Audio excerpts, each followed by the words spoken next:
네, 새벽 시간마다 시편의 말씀을 함께 살펴보고 있습니다.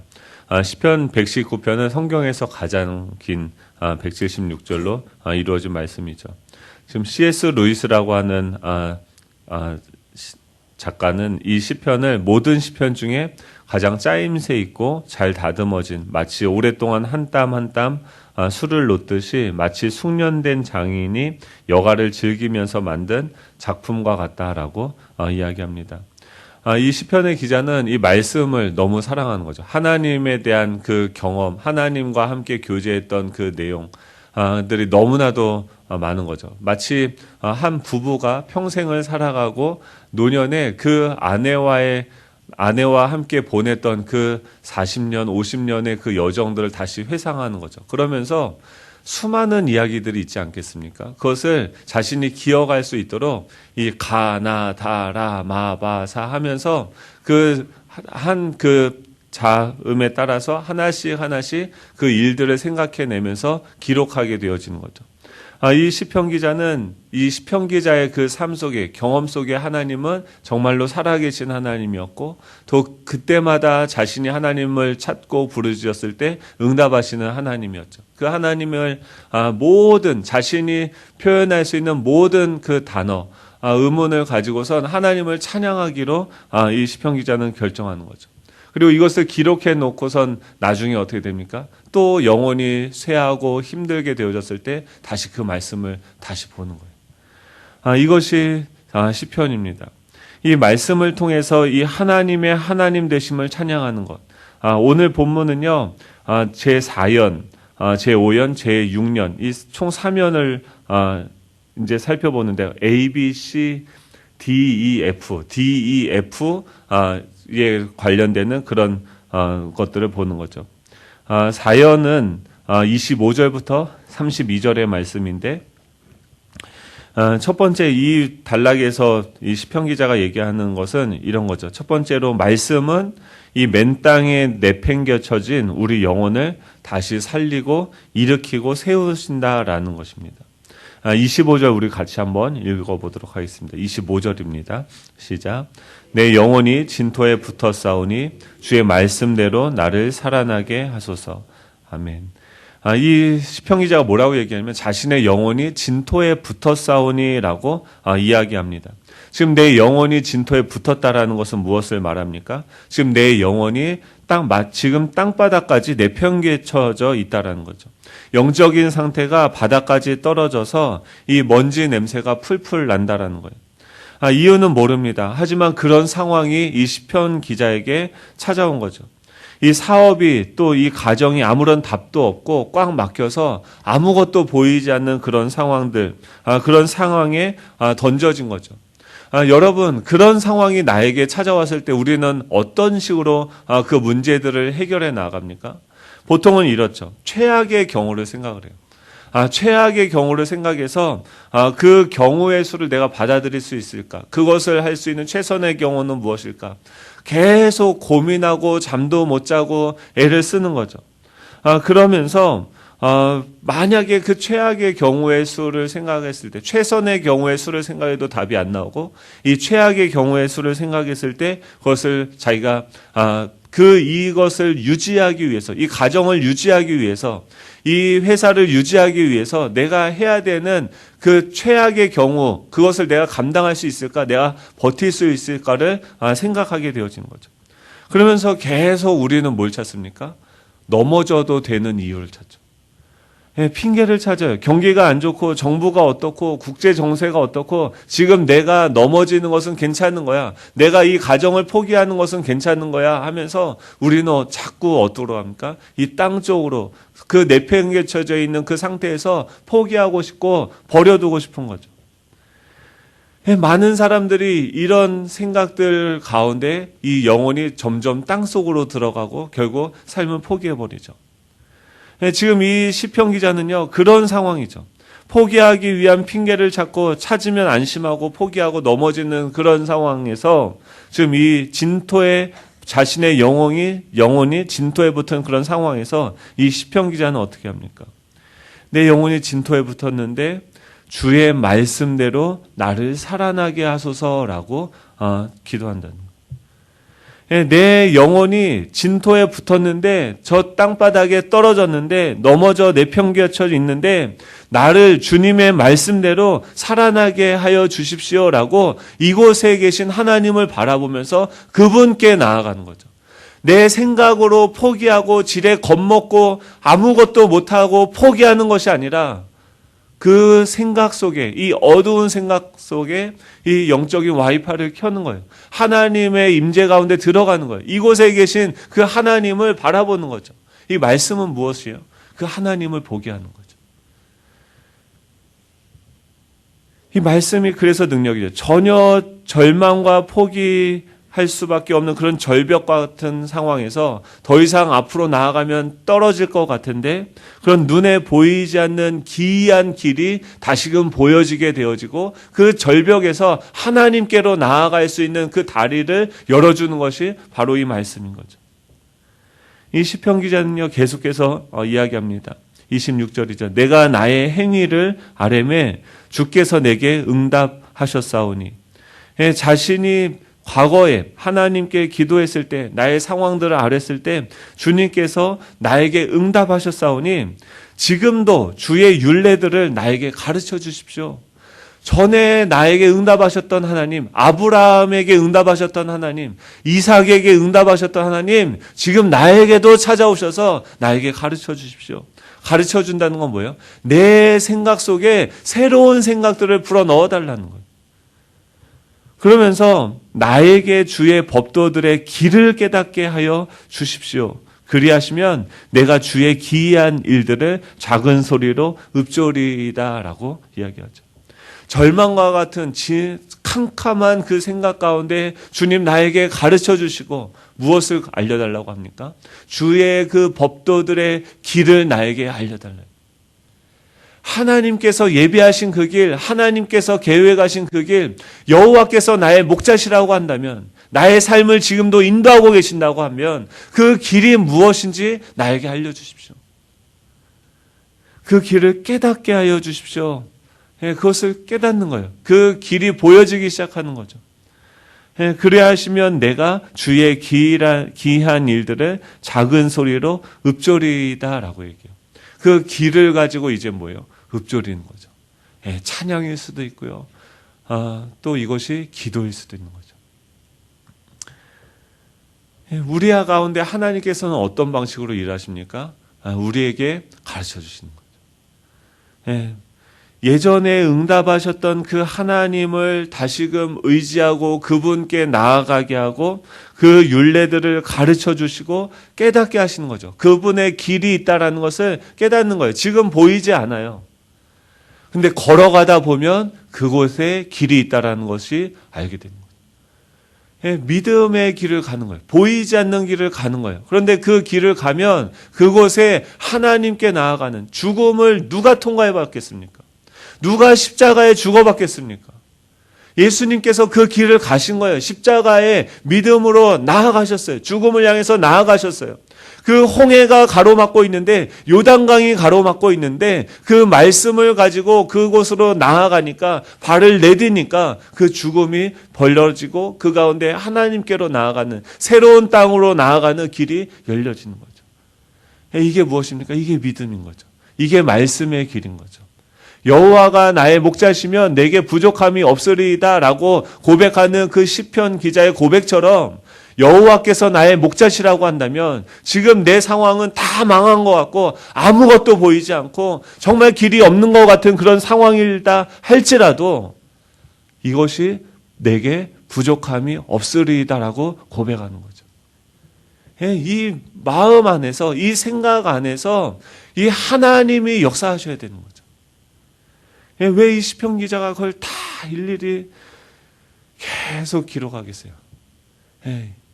이 말씀이 하나님, 말씀의 세계가 보이는 거예요. 이 말씀으로 나를 살리신 그 하나님께서 지금도 모든 피조물들이 이 하나님을 증거하지 않습니까? 비가 내리고 막 푸릇푸릇 벚꽃이 떨어졌나요?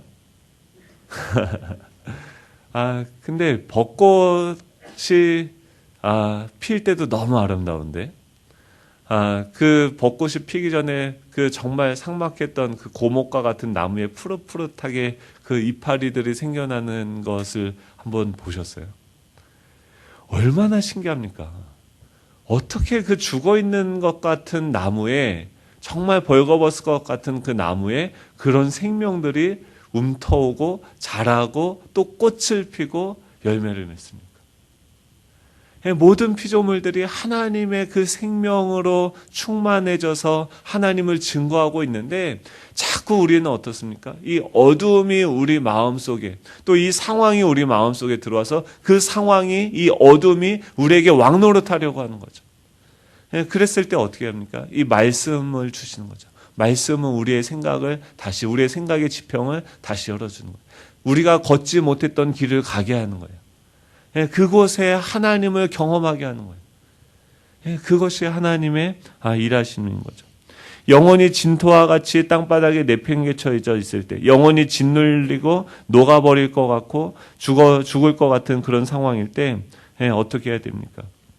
이 하나님의 이 말씀을, 영적인 네트워크를 킨다는 건 뭐예요? 이 말씀을 묵상하는 거죠. 야, 오늘 영혼이 진토와 같이 붙었다고 하는데 그게 뭘까? 계속 소가 이 풀을 씹어 먹은 다음에 다시 어떻게 합니까? 삼켰다가 토하죠. 더럽게 그걸 또 토해가지고 다시 또 먹어요. 근데 그게 뭐예요? 그게 묵상하다라는 단어의 의미죠. 먹은 것을 아침에 말씀을 듣고 큐티를 하고 뭐 운전을 하고 가면서 계속해서 그 말씀을 읽는 거예요. 말씀을 다시금 생각하는 거예요. 근데 그 말씀을 생각하면서 이것이 어떻게 해요? 깨달아지고 길이 보이게 되어지고 거기에서 읍조리다가 어떻게 해요? 찬양하는 거죠. 기록하는 거죠. 하나님께서 이렇게 행하셨지, 하나님이 내 안에서 충만해지는 거예요. 28절이죠. 나의 영혼이 눌림으로 말미암아 녹사오니 주의 말씀대로 나를 세워 주십시오. 내 영혼이 눌리고 녹는 거죠. 그런 영혼이 눌리면 얼마나 갑갑하겠습니까? 녹아버리는 거죠. 상황이 숨도 쉬지 못할 만큼 눌리고 답답하고 내 영혼이 열이 나서 지금 녹아버릴 것 같은 거죠. 안에서 어떻게 이 분노와 이 고민이 정말 생각을 많이 하면 머리가 진짜 열이 나고 터져버릴 것 같지 않습니까? 내 영혼이 녹아버릴 것 같은 거예요. 그러면 어떻게 됩니까? 눌리고 녹으면 없어지고 포기해야 되는 것이 맞는데, 시편 기자는 그때마다 뭐라고 얘기하면 주의 말씀대로 나를 세워주십시오. 아까는 어떻게 해요? 주의 말씀대로 나를 살아나게 하여 주시고 주의 말씀대로 나를 세우소서라고 이야기합니다. 이렇게 짓눌리고 억울한 상황이 되어졌을 때 우리는 세상과 타협할 수 있죠. 쉬운 길을 선택할 수 있죠. 그랬을 때 29절에 어떻게 합니까? 눌리고 녹아서 죽을 것 같은 그런 상황에 주의 말씀대로 나를 세우시고, 그것은 어떻게 결과가 나오집니까? 29절에 거짓 행위를 내게서 떠나게 하시고 주의 법을 내게 은혜로이 베푸소서라고 얘기해요. 거짓 행위의 유혹이 오겠죠. 속이고 편법으로 좀 더 편하게 갈 수 있는 방식들, 진짜 눈 한번 딱 감고선 나도 사기칠 수 있겠죠. 그런 유혹들이 없겠습니까? 그런데 그럴 때 그 어떤 길을 선택합니까? 주님, 나의 영혼을 세워주십시오 라고 얘기하는 것은 30절인 거죠. 내가 성실한 길을 택하고 주의 규례들을 내 앞에 두었나이다. 주님, 나는 돌아가지 않겠습니다. 편법을 하지 않겠습니다. 하나님, 다른 어떤 주님 외에 다른 방법들을 내가 선택하지 않겠습니다. 전심으로 주님께 매달리는 거죠. 31절 보면 내가 주의 증거들에 매달려 싸우니 여호와여 내가 수치를 당하지 말게 하소서. 전심으로 이 시편 기자는 아무것도 안 하는 게 아니에요. 그냥 하나님 다 하십시오. 나는 가만히 있겠습니다가 아닌 거죠. 이 법 안에서, 주의 율례 안에서 내가 할 수 있는 최선, 모든 경우에서들을 최선을 다해서 열심히 도전하는 거죠. 그러면서 뭐예요? 내가 주의 증거들에게 매달려 싸우니 주님, 나로 하여금 수치를 당하지 않게 하여 주십시오. 내가 주님의 자녀가 됨을 증거하여 주십시오. 주님께서 나와 함께하고 계심을 보게 하여 주십시오. 결국 어떻게 됩니까?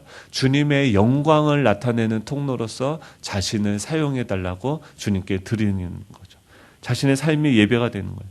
주께서 내 마음을 넓히시면 지금 뭐예요? 마음이 완전히 이 상황 때문에 쪼그라들고 작아진 거죠. 그런데 그 마음을 어떻게 해요? 넓혀주는 거죠. 어떻게 해요? 새로운 관점으로 보는 거예요.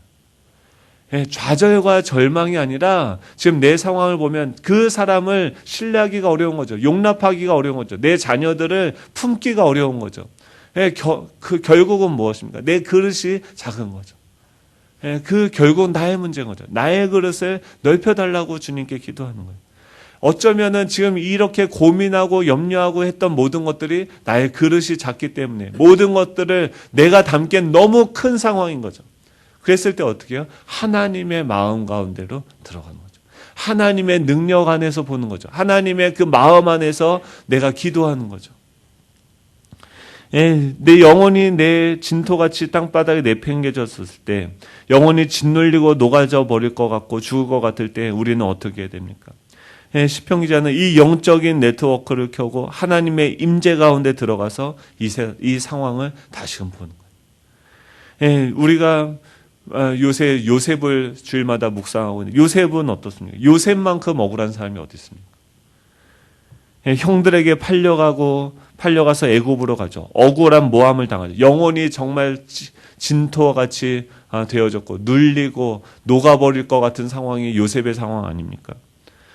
그런데 결론은 어떻게 됩니까? 창세기 50장 20절에 보면 당신들은 나를 해하려 하였으나 하나님은 그것을 선으로 바꾸사 오늘과 같이 많은 백성의 생명을 구원하게 하시려 하셨나니라고 얘기해요. 당신들은 나를 죽이려고 했는데 하나님께서는 그게 사실은 하나님의 길이었고 당신들은 나를 죽이려고 팔고 또 수많은 그런 어려운 상황들 감옥에 가고 모함을 당하고 그랬지만 그 길로 하나님이 인도하셔서 어떻게 합니까? 오늘날 그 당신들이 나를 해하려고 했던 그 악을 하나님은 그것을 선으로 바꾸셔서 오늘과 같이 많은 백성의 생명을 구원하게 하시려 하셨나니라고 얘기해요. 구속사의 관점으로 구원의 관점으로 자신의 삶을 다시금 해석하게 되는 거예요.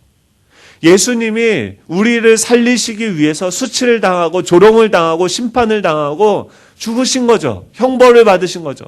이것처럼 비참하고 억울한 상황이 어디 있습니까?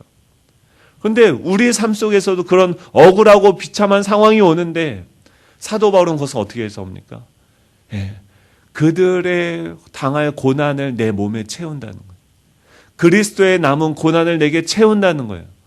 우리 가정의 그 영혼들, 이 직장에 내 주변에 있는 그 사람들을 살리기 위해서 내 영혼의 고난을 채우는 거죠. 핍박을 채우는 거죠.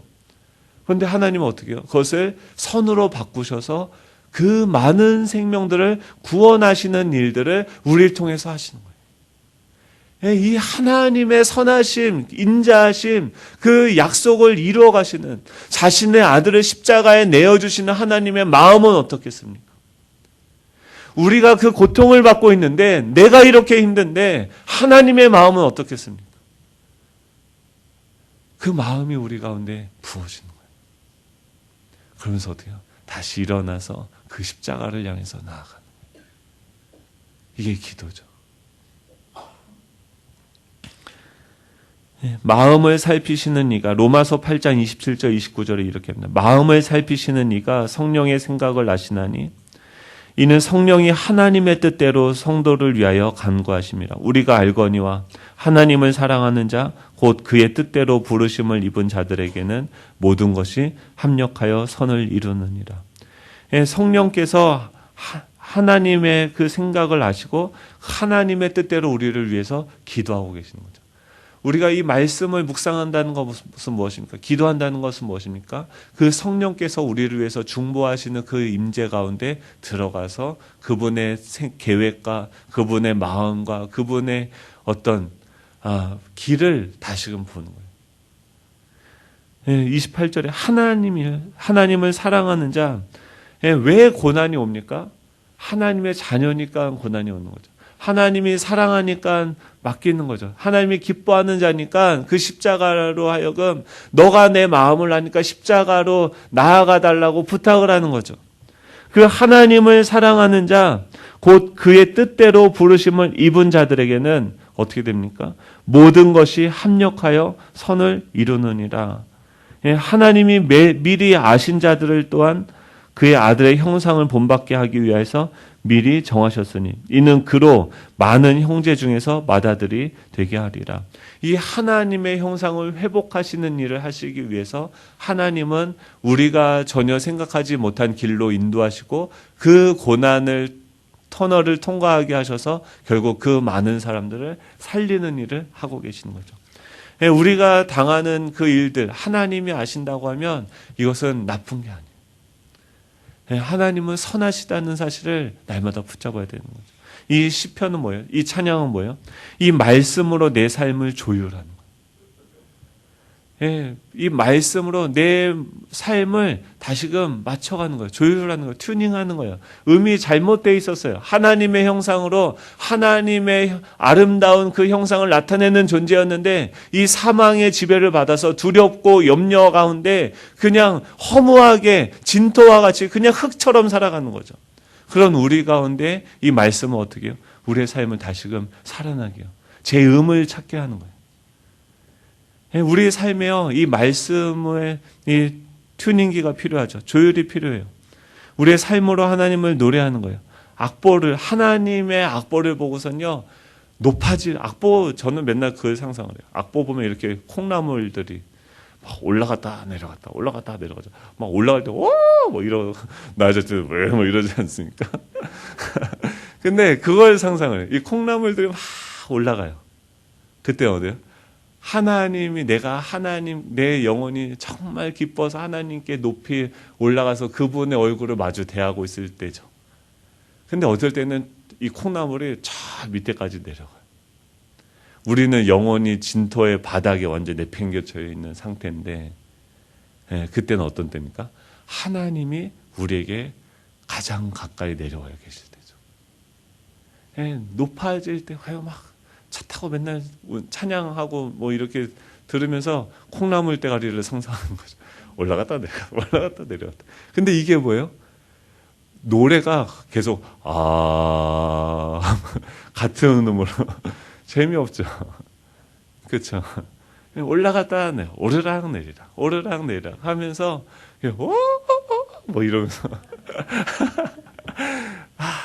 그게 우리 삶이에요. 우리 인생이에요.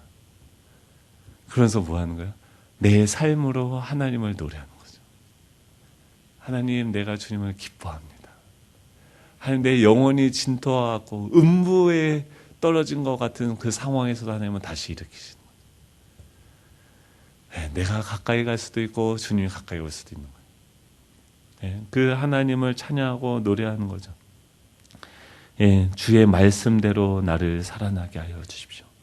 주의 율례들을 내게 가르쳐 주십시오. 주의 법도들의 길을 깨닫게 하여 주십시오. 내 영혼이 주의 말씀대로 일어나게 하여 주십시오. 주의 기이한 일들을 작은 소리로 읊조리리이다. 나머지 이 말씀들은 여러분들이 오늘 하루 묵상해 보세요. 이거 하다간 끝도 안 나겠어요.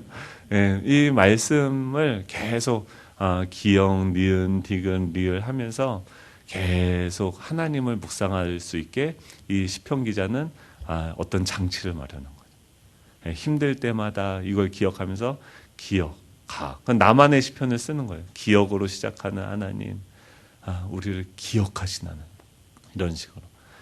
그렇게 해서 그 하나님의 선하심과 인자하심, 그 자비로우심, 언약을 끝까지 성취하시는 그 하나님을 찬양하며 또 기뻐하며 생각하고 깨닫게 하시는 그 하나님을 우리가 작은 소리로 읊조리는 거예요. 오늘 하루 종일 계속 작은 소리로 계속 중얼중얼 하세요. 옆에 있는 사람, 저 인간 왜 저러냐. 근데 뭔가 다른 거죠. 뭔가 저럴 상황이 아닌데 기쁨이 넘치고 얼굴이 좋아지고 생명이 넘치는 거죠. 우리를 통해서 하나님이 한 번도 하나님은 우리를 그냥 내버려 두지 않으십니다. 우리의 고난과 우리의 모든 것들을 다 사용하셔서 그 영혼들을 구원하실 줄로 믿습니다. 그 하나님의 귀한 통로가 되는 저와 여러분이 되시길 간절히 축복합니다. 기도하겠습니다. 하나님 아버지 감사드립니다.